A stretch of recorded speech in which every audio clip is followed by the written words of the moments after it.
Hey everyone, in this video I wanted to go through the settings, the picture settings that I use on my LG C9 OLED. So I do use it in game mode, more so my son uses it in game mode because he's usually the one that's actually gaming on it.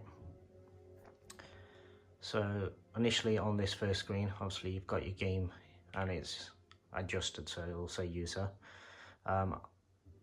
This option it is sometimes available, obviously depending on which settings I've actually got with regards to the AI picture. I'll just take that off. So OLED light, I set this to 80. Main reason for this is basically a lot of the games still obviously have a lot of very bright content. My son plays in darkroom quite a bit as well, so basically this is just to try and protect his eyes. Contrast, this is obviously where in the games it'll give you more impact if you've got this cranked up, so I have that on 90. Brightness, once again, I don't think I adjusted this. I think brightness we left alone, it was originally on 50. Sharpness, we keep it on 10. A lot of the games that we're playing are 4K games anyway, so we don't really need to crank this up anymore. Color we've got set to 55. This originally I think it is a bit lower, but we just turned it up a tiny bit. Seeing as we've got the OLED light down, this just helps to give it a little boost without making it overly saturated. Neither myself nor my son really like overly saturated pictures, as a lot of the online settings tend to gear towards almost a blinding, overly saturated picture, unless your colors are absolutely off the charts.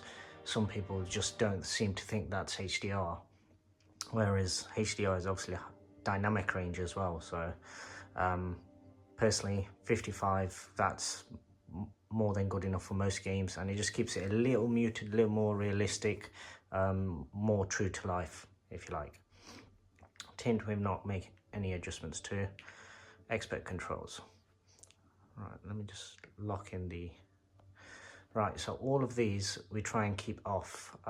Main reason for this is obviously in game mode you don't want any additional processing. Dynamic contrast, I'm not really a fan of this anyway. If the picture is going to be set in a certain way, I prefer it to stay that way.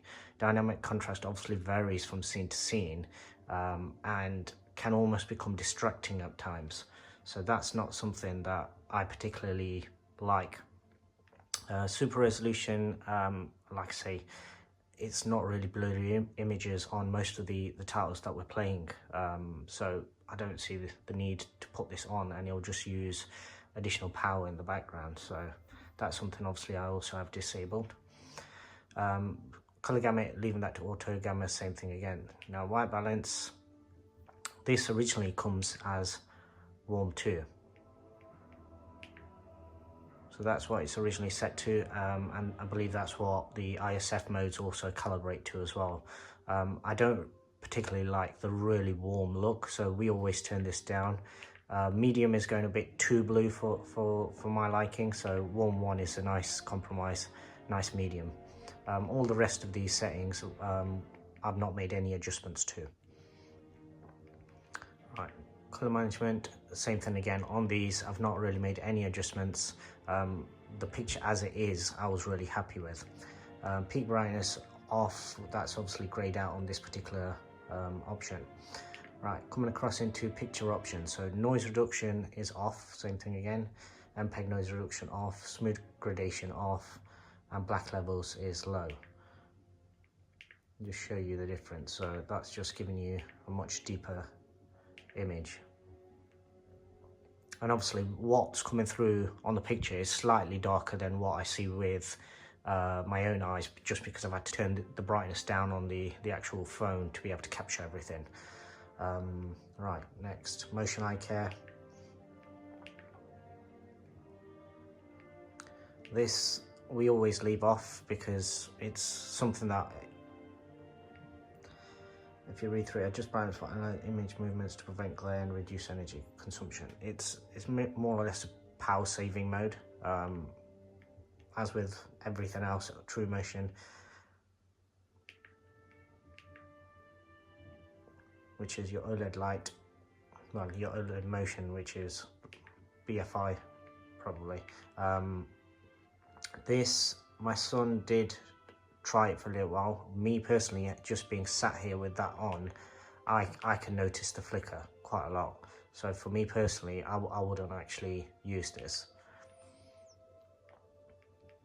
And that's it for the picture mode options.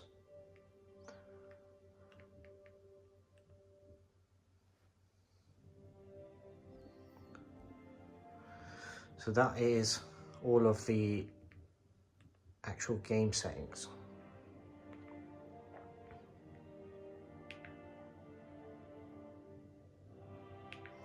Now there are some additional settings, so this once again just changes the whole color temperature. So that's not something that I use. Obviously your 4K port got this enabled on all the ports, even though we're going through the soundbar, so it will only be affecting HDMI 2 because we don't have anything else connected. But this is something obviously you need to turn on if you want to get your 4K option. Same thing with instant game response, that's on and will obviously kick in automatically once it detects the actual games console. OLED panel, so screen shift we do have on, and this is probably one of the most important ones with regards to OLED TVs and burn-in. This traditionally comes on low. I personally turn this to high, and this isn't so much for PlayStation gaming as it is to do with regards to sports that I actually use via the IPTV. At the moment, obviously there's no live sports going on. However,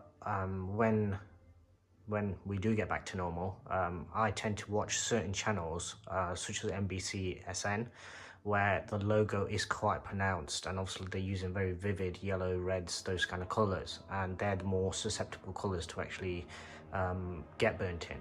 For that reason, I've switched this to high. What I also find is because sometimes they will show back-to-back games, sometimes up to 3 in a row. If I don't have this to high, or put it this way, when I put it to high, it just helps to dim the panel slightly.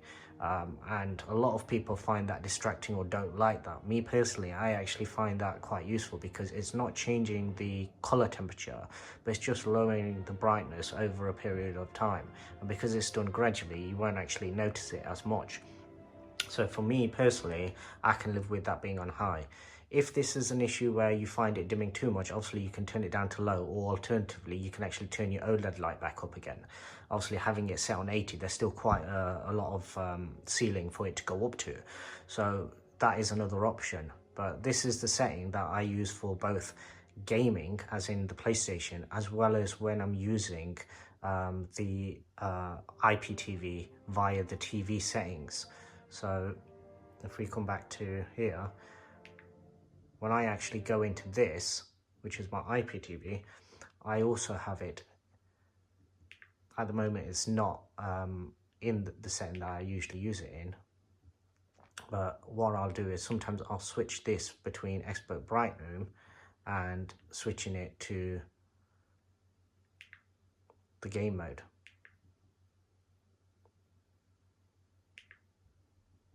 Sports one I wouldn't recommend for anybody. They're always terrible, overly saturated, look horrible. So whilst we're here, I'll just quickly go through this as well. So with regards to bright room settings, we have OLED light, and same thing on this one, it is actually available, so you can actually turn AI picture on.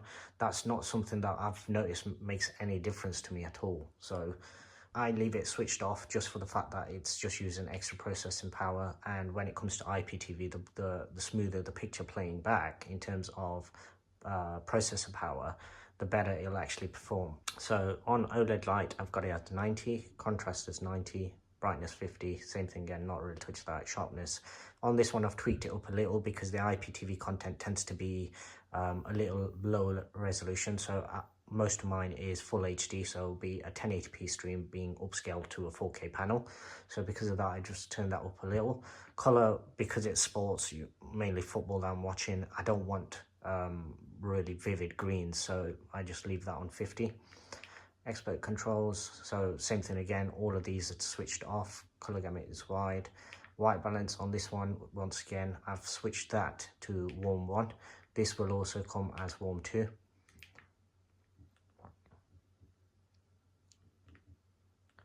All the rest of those settings are the same. Color management, same thing again, all of this left alone.